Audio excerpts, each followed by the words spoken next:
Hello കൂട്ടുകാരെ, ദേ ഞാൻ അങ്ങോട്ട് പോയി ഇങ്ങോട്ട് വന്നപ്പോഴത്തേനും എൻ്റെ കെട്ടിയവൻ ബുൾസൈ ഉണ്ടാക്കി കഴിക്കുന്നു. മഴത്തൊളിക്കൽക്കത്തിൻ്റെ അകത്ത് പറയുന്ന പോലെ ആനമുട്ട ബുൾസൈ അല്ല, കോഴിമുട്ട ബുൾസൈ, അതും 2 സ്പെഷ്യലായിട്ട് കുരുമുളക് പൊടി ഇടാത്തത്. കുരുമുളക് പൊടി ഉണ്ടാക്കി തരണമെന്ന് ഞാൻ ചോദിച്ചതാണ്, അപ്പോൾ വേണ്ടെന്ന് പറഞ്ഞു. പിന്നെ രണ്ടാമതൊന്നുകൂടെ ഞാൻ ഇരുത്തി ചോദിച്ചില്ല, അങ്ങനെ ചോദിച്ചാൽ ഇനി വേണമെന്നെങ്ങാനും പറഞ്ഞാലോ എന്നോർത്ത്.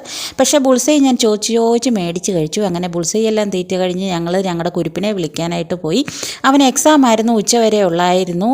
അവനെ വിളിക്കാനായിട്ട് പോവണ്ട, അവൻ റോഡ് ക്രോസ് ചെയ്ത് പോന്നോളൂ എന്ന് ഞാൻ എൻ്റെ കെട്ടിയവനോട് മര്യാദയ്ക്ക് പറഞ്ഞതാണ്.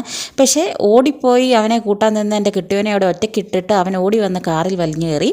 അതിനുശേഷം ഞങ്ങൾ വീട്ടിൽ വന്നു. വീട്ടിൽ വന്ന ഉടനെ അവൻ്റെ അച്ഛൻ അവന് വേണ്ടി സ്പെഷ്യലായി ഉണ്ടാക്കി വെച്ച തണ്ണിമത്തൻ്റെ ജ്യൂസ് ഞാൻ കുറച്ച് എടുത്ത് കൊടുത്തു കേട്ടോ. അതിൽ 2 സ്പൂൺ ഞാൻ കോരി കുടിക്കുന്ന കണ്ടോടനെ ചെറുക്കൻ അയ്യോ അച്ഛേ ദേ അമ്മ ദേ ജ്യൂസ് മുഴുവൻ കുടിക്കുന്നു എന്നും പറഞ്ഞുകൊണ്ട് അവനവിടെ കിടന്ന് വെള്ളം വെക്കുന്ന കണ്ടോണ്ട് ഞാൻ ആ ജ്യൂസ് അവിടെ വെച്ചിട്ട് കുറച്ച് ചോറ് എടുത്ത് കഴിച്ചു. അതിലൂടെ ജ്യൂസ് കിട്ടാത്തതിൻ്റെ വിഷമം എനിക്ക് കുറച്ചങ്ങ് മാറിക്കിട്ടി.